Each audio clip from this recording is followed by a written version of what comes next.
Hey,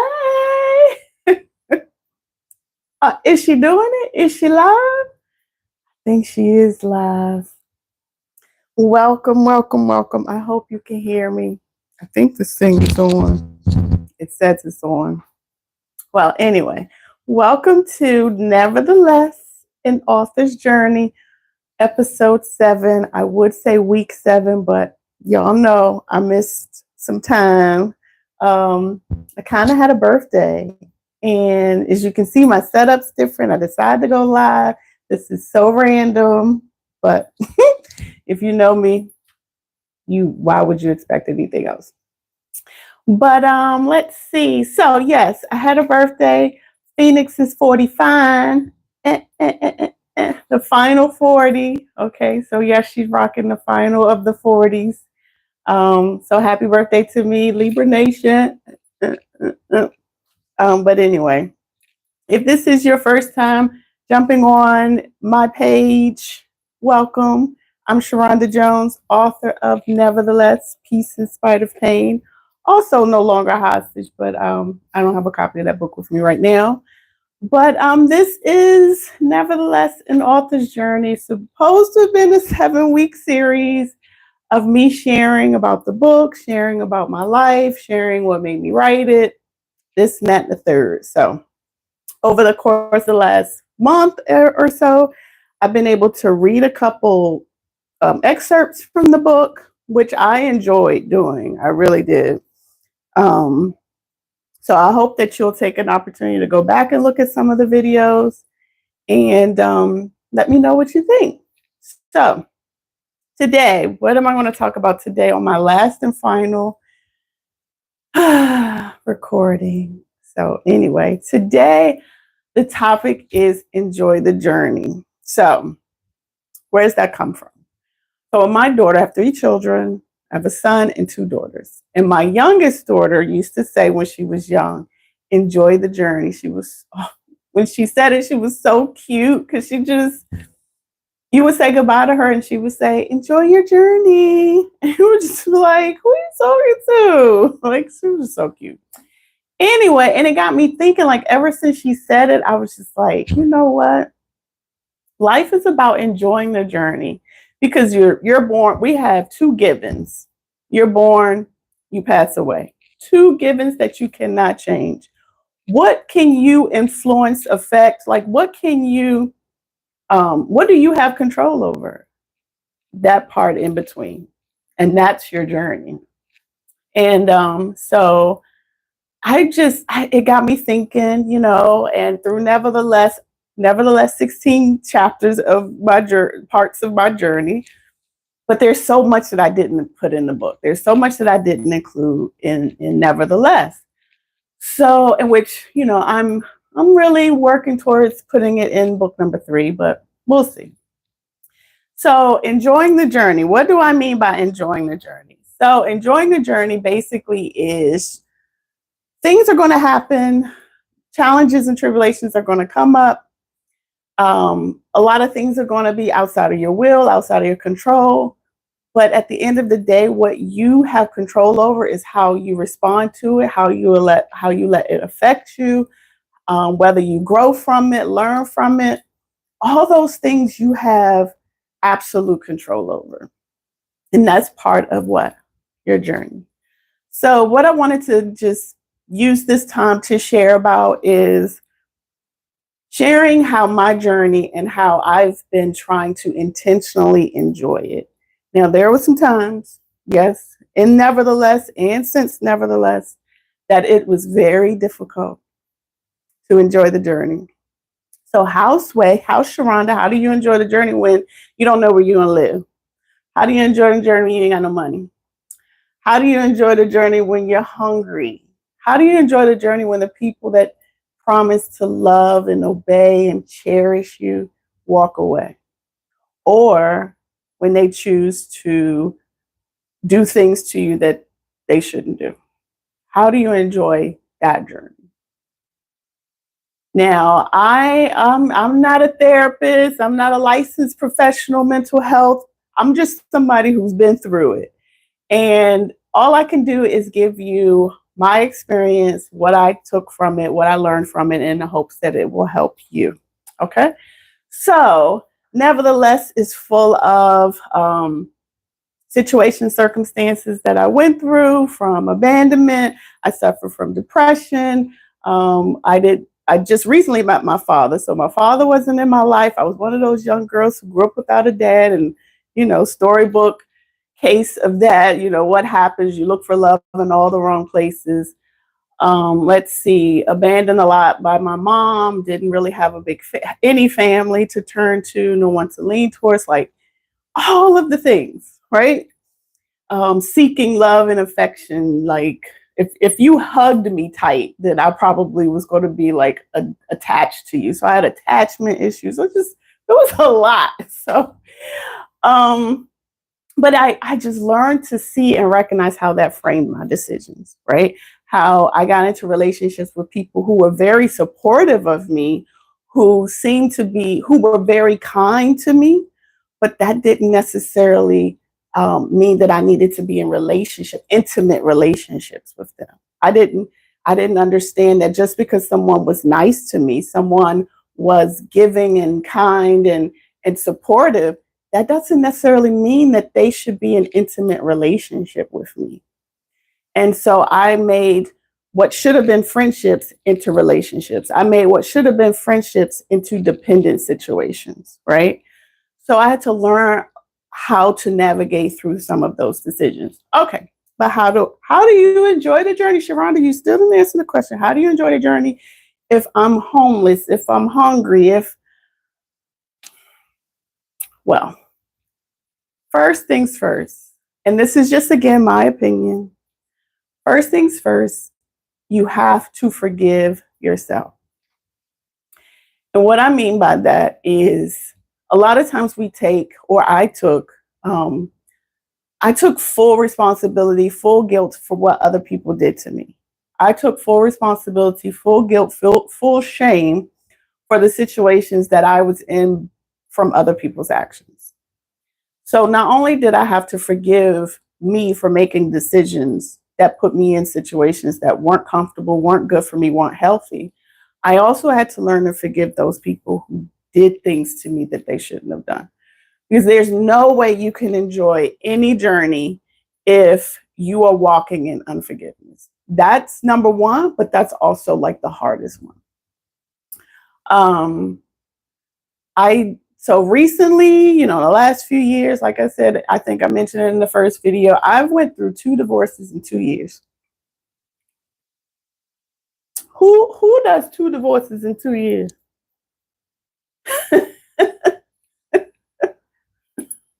That'd be me. 2 divorces in 2 years. Yeah, I got out of a 12-year marriage and instantly jumped right into another relationship. Wasn't one of my better decisions, but hey, I got a lot of not good decisions. I wasn't ready. I wasn't healed. I wasn't prepared. I had not grieved through the loss of that 12-year marriage. But honestly, I hadn't grieved the loss of that friendship, because that person was very supportive of me. That person was my ride or die, right? As far as friendship was concerned. If I needed something, I knew I could count on that person. Doesn't necessarily make that a recipe for a marriage, but I longed for that friendship. And after we divorced, we were friends to some degree, and then things happened and we could no longer be friends. So I entered into another relationship and got married, and that turned into an abusive relationship. So yeah, 2 divorces, 2 years, stressful. So I had to learn to forgive myself. I had to learn to forgive myself for what that did to my children. Yeah. Divorcing their dad and breaking up their home, their family, while I had to try to find and navigate what I needed to find and go through, my children were suffering, and there was nothing I could do about it. But the only thing I could do, well, I said there was nothing I could do about them, but I had to get them therapy. But I needed to also make sure that I was preparing myself to be the best mother I could possibly be for them. And that wasn't pretty. I had to apologize. I had to ask for forgiveness. But whether they forgive me or not, I had to forgive myself. So that's number one. You have to forgive yourself. That's the only way that you're going to open yourself up to growth, increase, possibilities, opportunity, and move forward. All right. So step number one, forgiveness. Step number two, you got to think about what you want to do. You got to choose. You got to make a decision. And that's going to take putting in some work, meditating, therapy. You're going to have to make an educated decision. You can't just, oh, well, I want to be rich, but you haven't put no thought into how you're going to plan to do that. You haven't, oh, I want to buy a house, but you haven't filed your taxes in 17 years. It's like, so you have to decide what you want to do. You have to decide what at the end of this journey or in the course of this journey, what do you want to accomplish? What do you want your life to look like? So through through Nevertheless, through my divorces, I had to decide how I wanted to be at the end of it. And how I wanted to be was better at parenting. I wanted to be a better mom. And that meant really, really going internal and trying to decide, why did I think I wasn't a good mom? Why did my children lash out at me? Why did I feel like I wasn't making the best decisions for them? Because I realized that I didn't even know how a mom should be because of the relationship that I had as a child growing up. I could be a better mentor to other people's children, but I didn't know how to be a good mom to my own. I didn't know how to show them love and affection because that terrified me. I grew up with stern discipline. I grew up with switches. I grew up being beaten when I didn't do anything wrong. I grew up being just afraid to speak up, afraid to have a voice. And here I am raising girls who will tell me what they want to tell me. But I would yell. I would lash out. I would be so angry all the time. But I would be so kind to other people's children. I was so afraid, and I was masking my fear in just lashing out, into yelling. If my children, oh my goodness, I was a teacher, for goodness sakes. I couldn't help my own kids with their homework. And we laugh about it being, Black mom. Your kid says 2, you say, what's 2 + 2? And they say 5, and you just like, ah!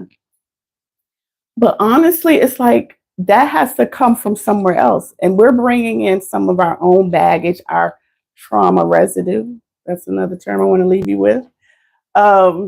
We're bringing on our trauma residue that we haven't washed away. Okay, she's throwing out these nuggets. But like mildew, we're bringing in trauma residue that we haven't cleaned, we haven't washed away. And we're basically raising our kids taking a shower in an unclean shower, right? We're raising our kids in an unclean environment because we haven't dealt with the trauma residue. So yeah, but anyway, not to, bore you with all of that, but I just want to say, make a decision, choose where you want to be, choose how you want to be at the end of this, choose how you want this situation to make you better. This journey that you're in, that you're going through, choose how you want to look, how you want to be at the end of it, and then work towards that. All right. Step number 3. Enjoying the journey. You got to have confidence. You got to build your confidence, that muscle. Let's see. You got to exercise. You got to wake up and say, I got this. I can do this. Again, after my second divorce and my finances were jacked, and I didn't know where I was going to live. I had sold my home. I had sold everything, right? And I was going through a tremendous legal thing, a family matter thing. But at the end, I had to still get up from the floor. I had to get up from prayer. I had to get up and say, God's got me. God's got me. And it's got to be that God confidence. Um, and I'm telling you, no matter what you've done, what you've gone through, that's what you can hold on to. He's got you. He loves you. He will make a way. He will show you the way. He's already prepared a way, right? Um, but you have to just be still in the moment to hear from him. And you have to have confidence that you're going to hear from him. I feel like a lot of times it's easy to say, pray, and, wait for God to tell you. Sometimes you're going to have to stand on, you know what? I know I need a job. A job. Like I needed a job. And I remember, like, right after my divorce, I I just fell to my feet. I wrote a letter to God, and I don't even normally do that, but I wrote a letter, and I was just like, I'm at my wits' end. I'm at my end, Lord.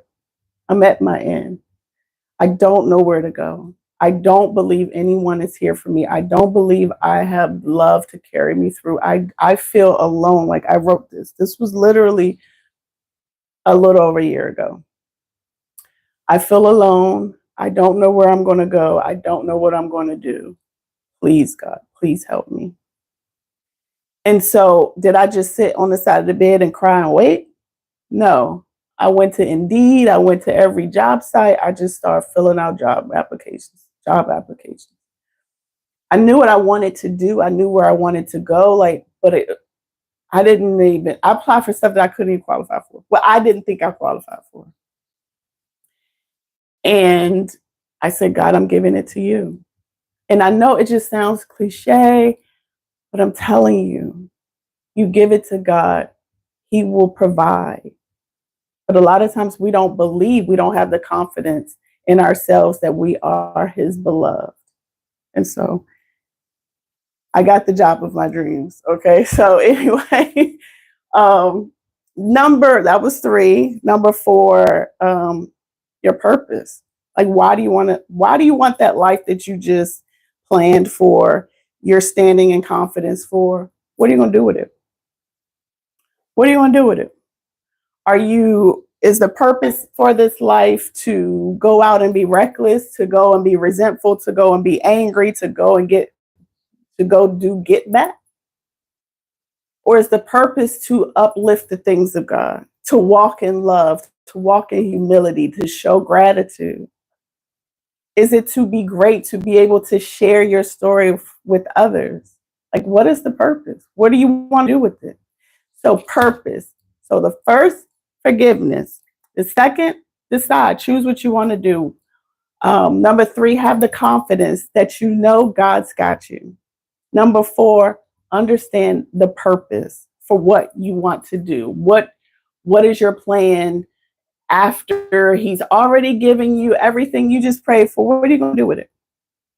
Right? What is the purpose for it? And the last one, of course, is always give thanks. Always. And like, this is my way of giving thanks. Even during this series, this is a little bit, scary for me. Not scary, but it. Yeah, I'll just leave it at that. But this is my way of saying, God, I know you've given me a message to share. I know that you've brought me through some things that I put myself in. Even with my second divorce, which was my third marriage. And even though it was abusive, even though I was embarrassed to share, I'm grateful to be able to stand here today. I'm grateful to be able to say, I know God got through. I know that my story will touch someone else, will bless someone else. I know that by standing here today, that I am saying to the enemy, you tried it, but you got to be quicker than that. So I just want to remind you that enjoying the journey is not going to always be easy, but you have to be intentional. You have to be intentional in growing. You have to be intentional in trying to get to where you know you need to be. So that's what I wanted to share with you today. I hope that it was clear. I hope that you were able to receive something from it. So if you want a copy of Nevertheless, of course, you can go to my website, www.sharondajones.me. It's available on Amazon, of course, all the online book retailers. If you want to connect with me, want to share your story, I would love to hear it. Because if you've just watched 7 videos of me talking, I can at least listen to you. Yeah, but anyway, I have thoroughly enjoyed my time sharing, Nevertheless, an author's journey. Um, it's hard to say goodbye, but I'm not going anywhere. I hope that this helps someone. I hope that someone's able to get something from these 7 videos. And if you have, I would love to hear from you. You know, but either way, I I wish everyone well. I don't even know how to turn this off, but I wish everyone well. Let me know what you think, and pick up a copy of Nevertheless.